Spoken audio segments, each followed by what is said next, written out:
Happy Friday. Hey. Hey, what's up? How are y'all doing today? Good. I'm choking to death. Sorry. Love that empathy. Everybody laughs. That's great. Oh, yep. We are those people. What's up? Well, we got a shout out today. Mark, thank you so much for your wonderful review of our Blade Runner Elite Blaster. So check out, I should have had his Genre Online Net on YouTube. Check out his Blade Runner Elite Blaster review. And then just in case anybody has not seen on social this week, we are running 2 short specials. Until Friday, we've got, if you buy both of our Jurassic Park maps, you get $5 off. And then running until next Friday, if you buy a Goonies set, you get some free One-Eyed Willie's loot with it. So check out our website, check out our social medias if you didn't see those earlier this week. We do drop some every now and again specials on our socials. So thank you for following and thank you for subscribing. Yeah. That's my spiel. Are you done? All right, guys. See you next Friday. That was easy. Yeah, it was really easy. Yeah, thanks, Mark, for the video. We always appreciate it when people hang videos. I think what we might start doing is maybe once a week, once every couple weeks, we'll just randomly pick somebody who did a video and we'll send them a coupon code, something like that, to say thank you. Because it's one thing for us to get on and trumpet how much we love our stuff, and we do. But it's so much nicer when other people do that, especially when they buy it. You know, like Mark. You know, when you spend that much cash on something and then you share your opinion online, it doesn't get any better than that. So, yeah, that said, we mentioned it last week, too. The Blade Runner blasters, our hero Blade Runner blasters, they've been very popular lately. So thanks to everybody who's picked one up. Still one of my favorite pieces. And that kind of leads into what we were talking about right before we started this. Favorite blasters of Sci-Fi. Yes. Indeed. Who wants to go first and talk about some of their favorite blasters? Well, do we want to talk about what you got there? The Might be Decker too blast? easy. That just makes way too much sense. Okay. The Blade Runner blaster, yeah, that's one of my favorites. From way back, you know, when you start collecting, you know, you get your big mental inventory going of all the things you want in your collection. And that was always right up there with that was up there with Battlestar Galactica blasters. I loved those. Logan's Run flame guns. Those were, and of course the Star Trek phaser. Those are my top 4 right out of the gate. But I remember when I saw Blade Runner, man, I think I liked the gun as much as the movie, if not more. I mean, I love Blade Runner, and it's a beautiful movie, but what a clever prop this is, and just a textbook case of kit bashing, right? Yeah. Or well, not kit bashing, but utilizing found items rather. Sorry, you know what I mean. Gun bashing. Gun bashing, exactly. Taking a couple guns and turning them into one thing cool. And how clever just to cast those grips and stick the amber grips on. The light's bad in my office, so you can't really see it that well, but always love the translucent amber grips. And for those of you who haven't handled one of these, man, these are really heavy, right, guys? All this is metal through the top. Of course, the bolt opens and closes. The cylinder opens on the side. It's just awesomeness. Anyway, one of my favorites too, Mark. So thanks for grabbing it. I had mine out yesterday. What's that? I had mine out yesterday, and I was because I was using it for reference on an upcoming project we're working on. So I point to existing projects to say like we want to do it this way. So I had that out and it's probably the longest I've had it out because I keep it in the box. And yeah, you act like it getting a little dusty is going to hurt it. Because I've always wanted one. Exactly. They're super awesome, and having one feels a little unreal. Like, I can't believe I finally got like the ultimate Decker blaster now. It's so awesome. I feel like I've got a Porsche or like a Lamborghini, but I'm afraid to drive it. I don't want to drive it. I'm going to keep it in the garage. It looks better in the driveway. Yeah. Right. Yeah. So yeah, I love it. So gun bashing at its finest. Yep.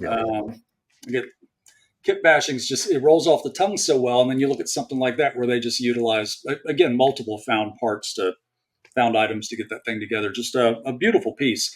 But yeah, I went through a thing. Still love the and I guess Sean will stick some pictures up. The Logan's Run flame gun, the deep sleep gun. That's still a favorite. Always was from the first time I saw it. Its profile. You usually see it in silhouette in the film.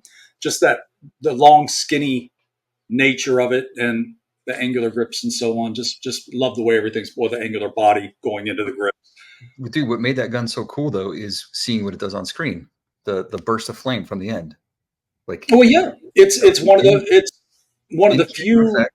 It wasn't like a post effect. Right. They rotoscoped some lasers in. That was an in-camera, real practical effect, and you could see it. It was like, whoa, that's cool. Yeah, on board. Just some pretty simple chemicals and passing over a glow plug and just a cool piece. I talked about one of those in another video where I was charging one up, and still one of the few onboard practical effect props made. When I was a kid, I thought maybe there was an acetylene tube running down the actor's arm. I mean, I was trying to figure out all kind of stuff, how that worked, and to find out that it's truly self-contained like that. What a neat prop. Yeah. And then of course, like I said, Star Trek phasers, that sort of thing.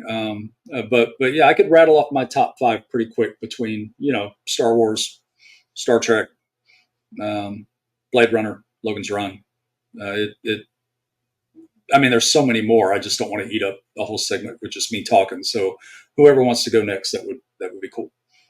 Phasers, for sure. Phasers. Yeah. I love the in Strange New Worlds, the new show that they're season 3 is coming out soon. It's Captain Pike's Enterprise before Kirk gets it.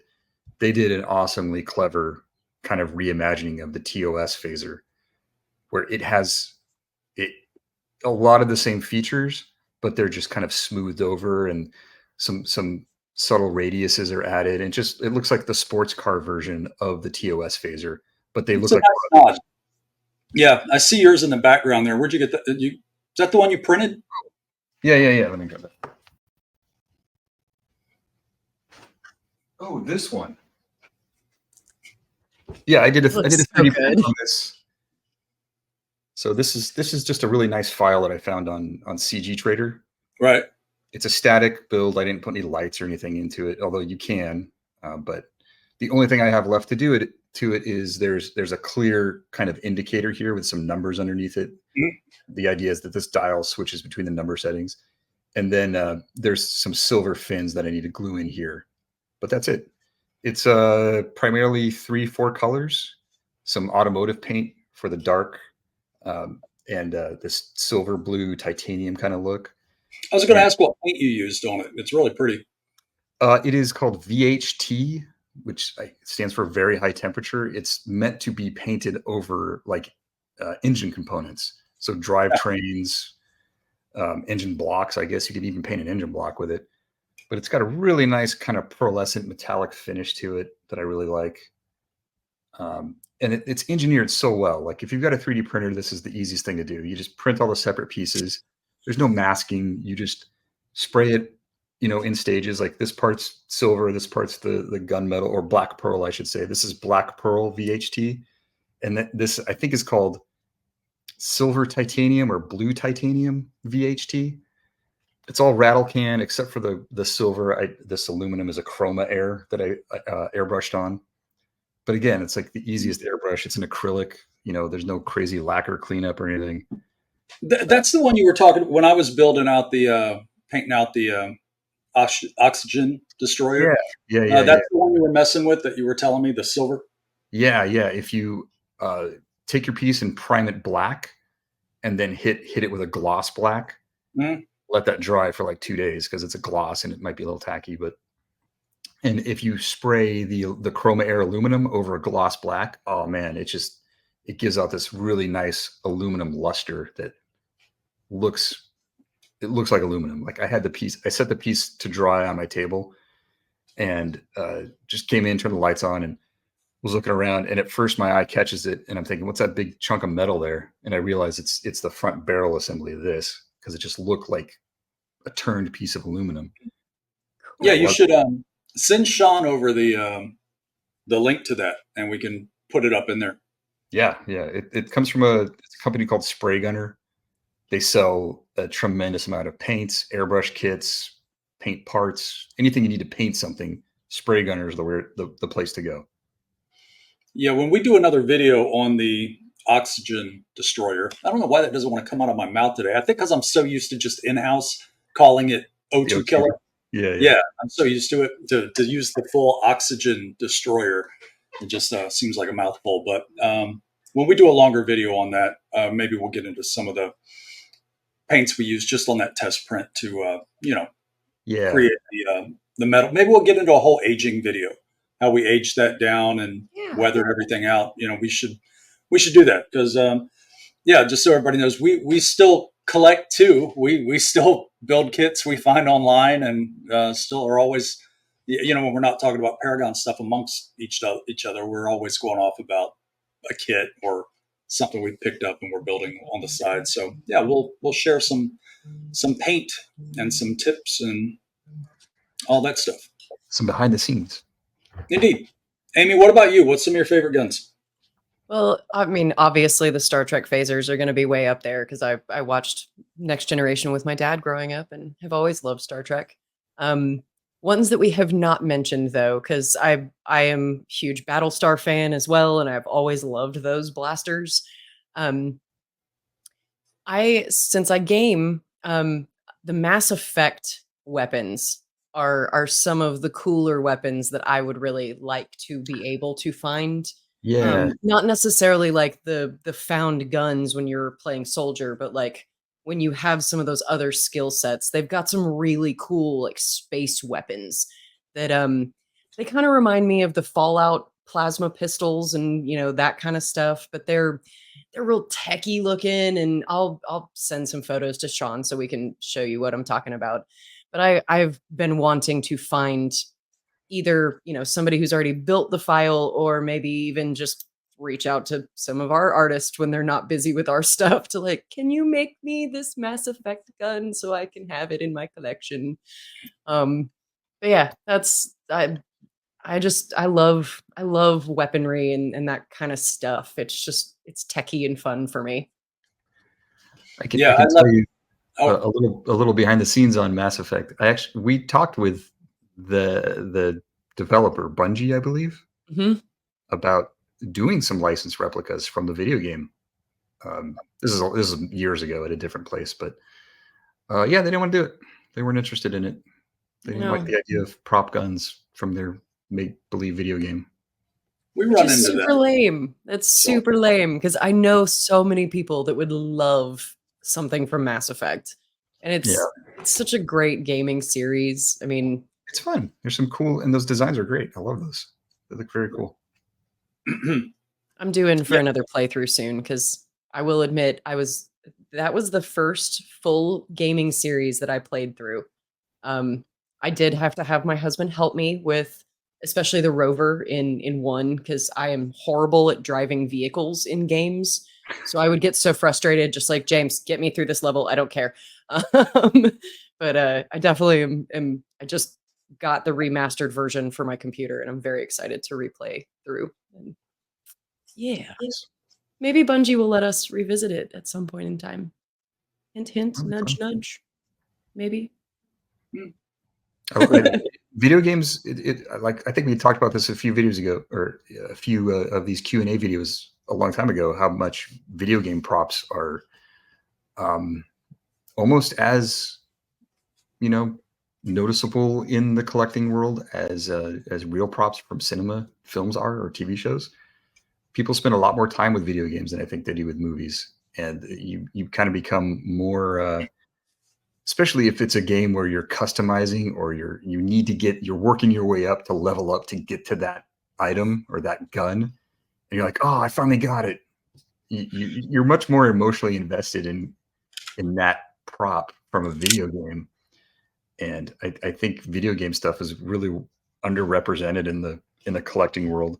But you see a lot of it on like where I got the phaser is a lot of modelers are out there making them and selling them on CG Trader and Gambody and these other sites because there's a huge demand for it. So video game companies, come on, let's make some licensed stuff already. Yeah, let us make the licensed stuff. We'll do it right. Totally. You know what else I'd like to do? Well, we'll stay on guns for a minute, but remind me to circle back around to SpaceX in a minute, because we'll talk about that in a few. But I left out Space 1999 stun guns. Oh yeah. Oh yeah. I see those pop up every once in a while. Man, the 70s were like a great time for sci-fi blasters, right? It really was. Yeah. I mean, the Black Hole Sentry Blaster. Mm-hmm. There's another one.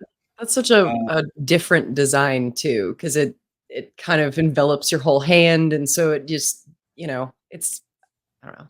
I'm with you guys. The 70s had a lot of creativity when it came to what futuristic weaponry was going to look like. Yeah, it did. What about you, Jared? What all are you into aside from phasers? I mean, the pulse rifle from Aliens. Like, there you go. Oh yeah. I saw Aliens when I was like 10 or 11 in the theater, and I'm like, oh my god, I want that pulse rifle. Is the coolest thing in the world. The counter on the side, and the fact that it had the grenade launcher underneath, and just the sound it made, and then the smart guns. The Vasquez and I forgot the other guy's name, but they had those hip mounted like gyro stabilized smart guns, those support weapons. Those were the coolest. Yeah, everything about Aliens was like, I love this. Yeah, I was just trying to push you forward past the Star Trek phaser. Oh, okay. I was trying to move you forward. Like, all right, I know you like that, but I hear you all the time talk about all this other stuff. So, pulse rifle, yeah. Star Wars guns, of course, those are fantastic. Love those. But yeah, just something about the pulse rifle and how it was, just how the Colonial Marines were shown in Aliens. It was everything was correct and everything was awesome. The drop ship, the APC, when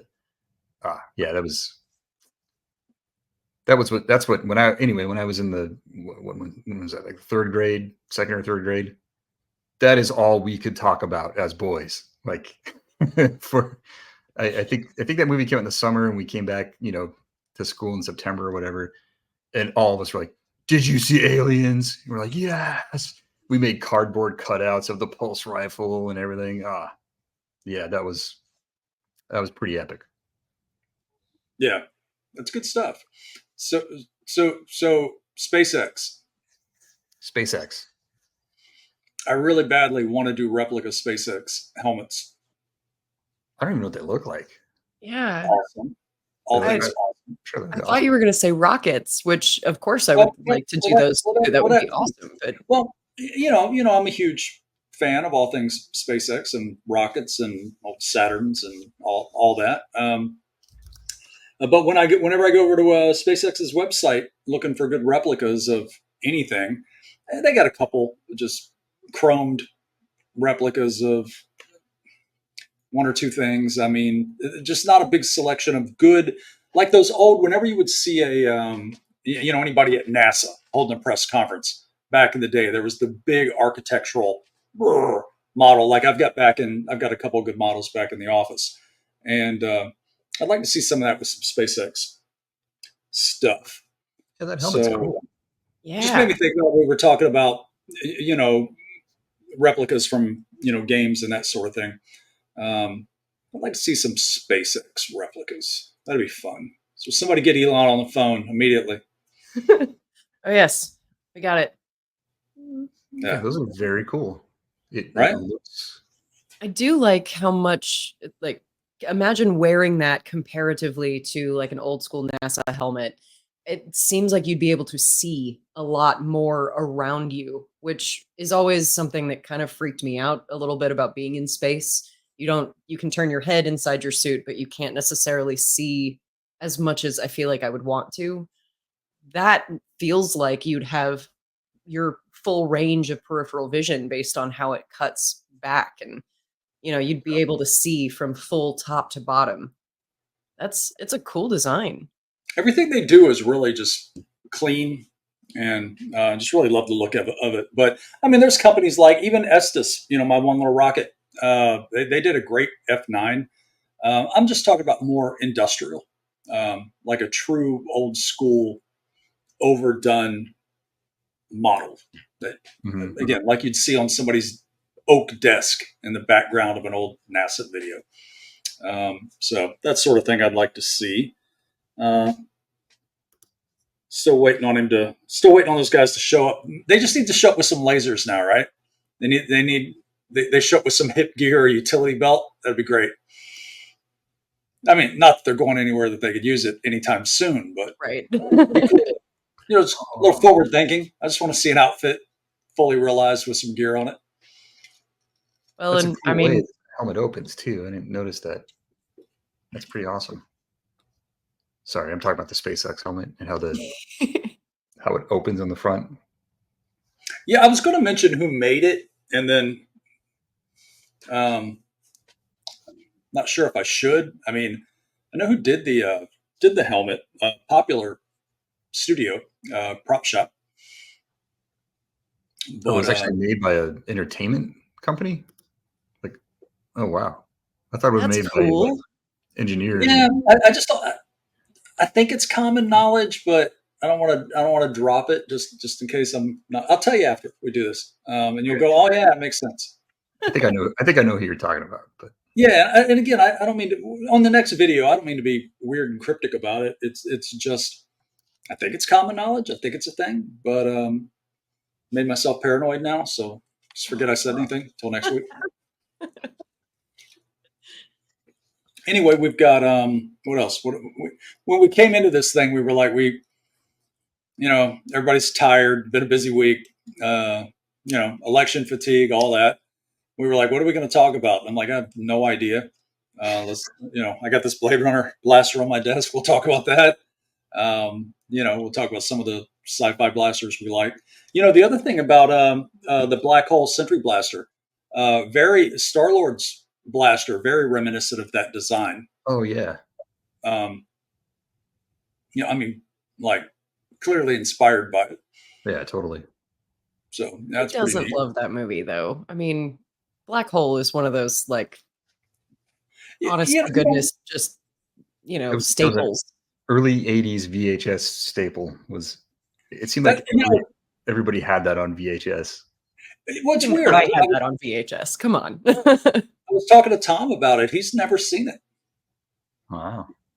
I've seen a movie that Thomas hasn't seen. Well, Thomas hasn't seen a lot of movies. I mean, there's some stuff happening there with that guy. I mean, we all know. No, it really speaks to just I don't know. I don't know how you've never seen Christmas Vacation. I don't know how that happens. He's never seen that. He and his kids have never seen Christmas Vacation. I feel like I need to send a package, like it's like a humanitarian aid drop. Yeah. I that has like a little basket that has Christmas Vacation in it. He's not seen regular Vacation. Just, it's a weird thing to me. How do you do that? So I don't know if it's culturally it's a thing. I don't know. What about Funny Farm? Has he seen Funny Farm? Shit, no. He wouldn't know what that is. Dude, you got it. Like Christmas Vacation and Funny Farm is an awesome Chevy Chase double feature Christmas movie marathon. Even though Funny Farm is more Christmas at the end, but still, I watch that every year. Yeah, Funny Farm's good because it does go full Rockwellian at the end. It's cool that way. I guarantee he's never seen, and he'll call me after he sees this, and you're right. I never did see that shit because I'm busy working.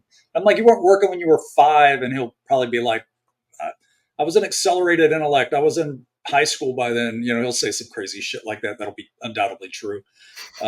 He's like Doogie Howser. He had his law degree when he was 8. It's going to be, he's going to throw some shit like that at me. But no, he's not seen, I know he's not seen Christmas Vacation. I know he's not seen regular Vacation. And that most definitely means he's never seen Funny Farm. And he wouldn't have seen, I bet he's not seen Fletch, 1 or 2. Okay, I've never seen Fletch, but No, no, it's on my list. You put that on your list because Yeah. you gotta have Fletch in your life. But that's back when Chevy Chase was funny. We talked about this before in one of our other videos. Here's something to segue into.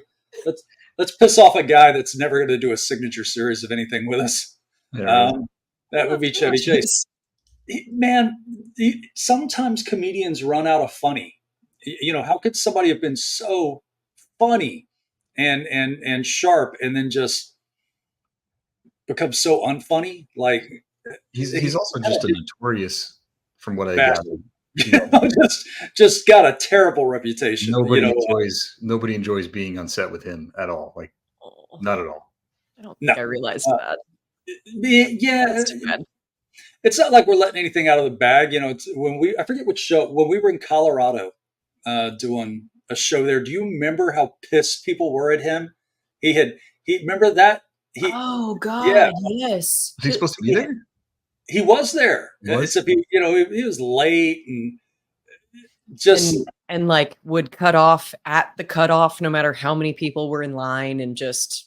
I don't know about any of that. I just know that it wasn't like people were walking by the booth showing off their autograph, talking about what a great experience they had, But it's one of those things where, man, pretend you like being there for a second for the money you're getting, Just fake it. Just fake it. But yeah, a lot of people, that was the one I'd walked away. I had my Christmas Vacation, an 8x10 that I'd been toting around and just would gradually get it. Whomever was at a show, get one person to hit it there.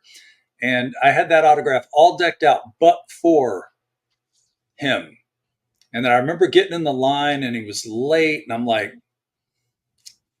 yeah, how long am I going to wait for this thing? And then I ultimately bailed because he had the big curtain up. When they do the curtain, they don't want to be seen. The rest, it's like the pantyhose curtain. You can kind of see their silhouette behind it, and like one person goes in at a time. And it was like a magic fuck you booth. Like one person would go in this side, and they'd go in smiling with their shit. They'd be like, yay, and they're going through, and then they come out the other side dour.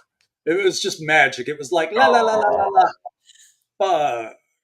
It was. It's the sad booth. And I'm sure one or two people had a good time, but yeah, I think by the time you've laid down all that cash and you roll through, you want to have at least a short, hey, thanks for coming out. And I get it.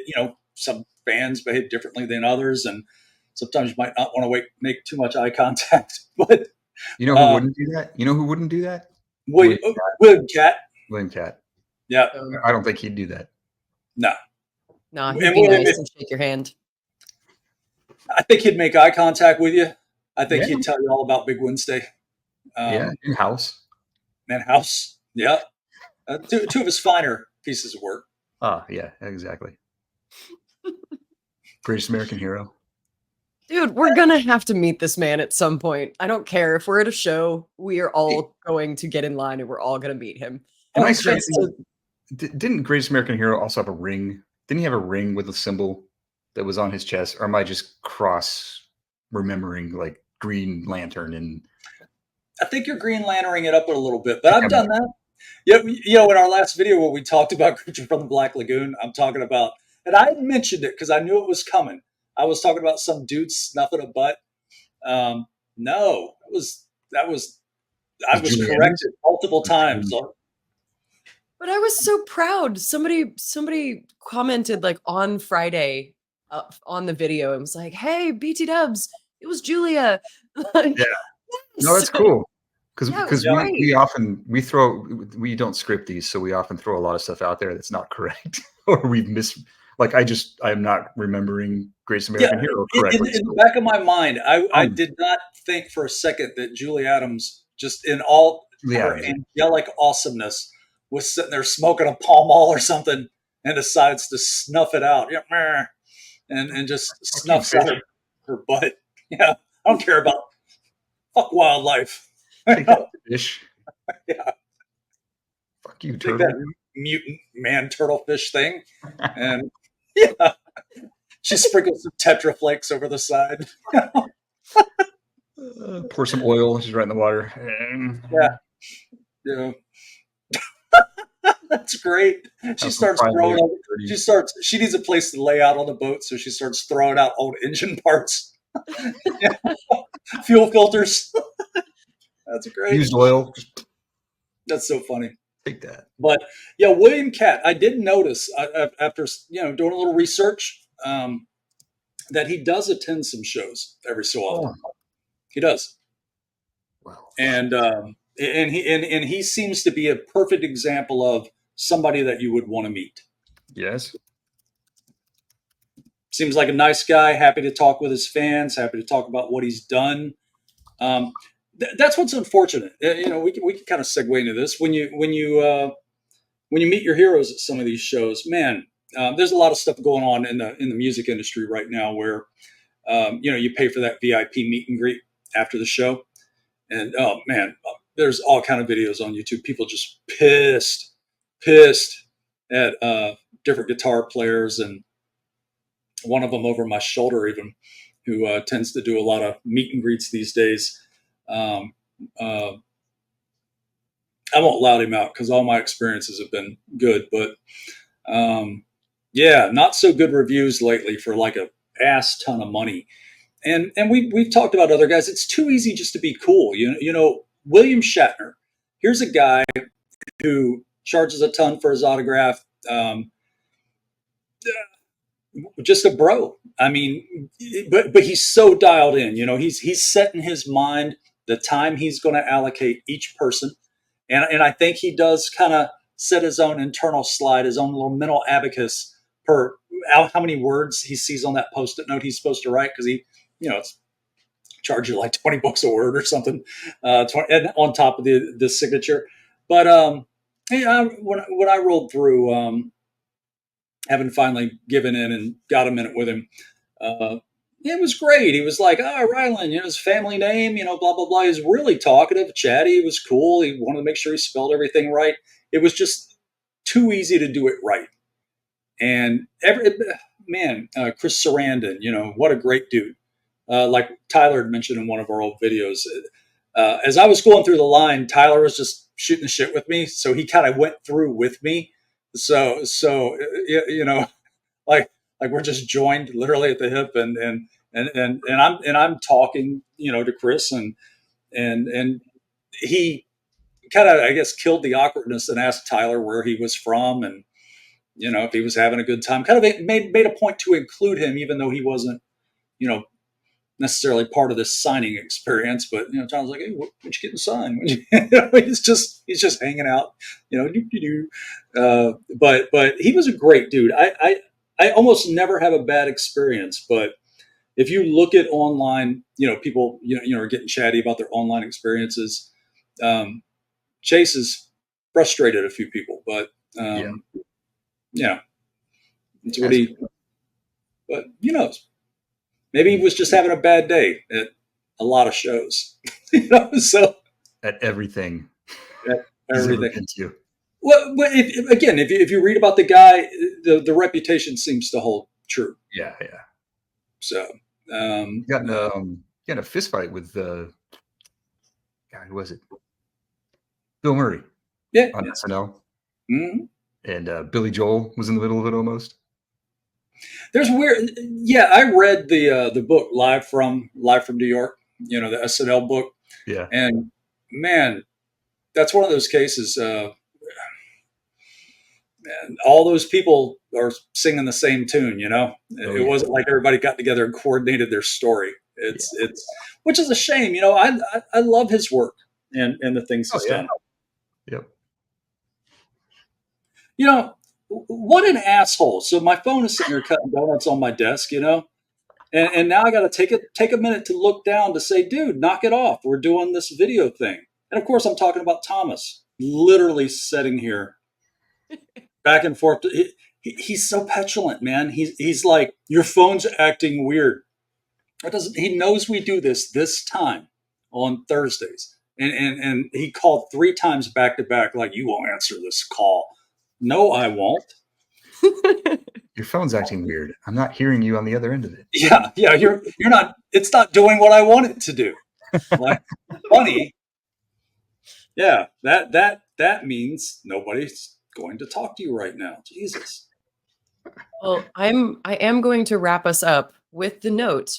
Yeah, we should. We missed something that I feel like we probably, had we known earlier, we probably would have gone to Galaxy Con in Ohio in the first weekend of December, because Mr. William Catt is going to be an appearance at that show. So guys, when I say that we might have to do the Albuquerque Comic-Con in New Mexico in January, I'm only saying that because Mr. William Catt will be there, and I will voluntarily go to Albuquerque, New Mexico, just to meet William Catt. So let's think about that and talk about that off this call, so that we can maybe enjoy meeting William Catt. You know, another good movie he's in, we don't talk about a lot, The Man from Earth. Oh yeah, that was a good one too. I actually have seen He's that strong. one too. That's a great He's strong movie. in that film. Carries a lot of weight, carries a lot of the skepticism in the room. Everybody else is kind of leaning into it. He's like, no, dude, you've lost your shit. You know, that movie wouldn't be the same without him. Again, respect, mad respect. Yep. It's just, and why he doesn't get more time on one sheets. You know, think about that. In all of his movies, you know, all of his best movies, and like Big Wednesday, silhouette with a surfboard. In House, severed hand. No William Catt. No fucking William Catt. But I love that poster though. That they don't make posters that good anymore. No, the poster's great. The poster's great. But you know, Man from Earth, no. William Catt's not. No. Face it and grace in that poster like it's supposed to. Just saying, we should so represent him for free. Just take him with us everywhere. William Catt's just hanging at the booth. He's with us in our hearts. Yep. All right. Let's end it. On that note, everybody, you guys have a wonderful weekend, and I will not see you next week. So enjoy, and I will see you shortly. Hold that thought. Don't edit yet. I hate to say the words. Like and subscribe. Yay. It's so important because we don't know if you guys, the 5 or 6 of you, actually are still there. I do that all the time. I watch tons of people's content. I never make the effort to like and subscribe, and I hate when people say it, and I dislike myself even more for having said it. But it is kind of important, and it does help the algorithm. So yeah, do that thing and actually. Also, comment and engage. Like, let us know what your favorite blaster is. Let us know if we made any mistakes in anything we stated as fact. Because we do that all the time. Because we do it a lot. We know, but we don't know. We don't know. And we've got some regulars who check in. And if you want to be on one of these, and that would really help the content, because then somebody could just ask us questions. We could try to answer them. So if you want to be on one of these and actually participate in this, just send us a quick email or chime in and go, yeah, I'm down. And we'll have you on. Absolutely. Yeah. Cool. And if you need to contact us, info@paragonfxgroup.com, or our phone number is listed on our website and everything, but info@paragonfxgroup.com, fastest way to get to us. Cool. All right, we'll see you guys. Bye.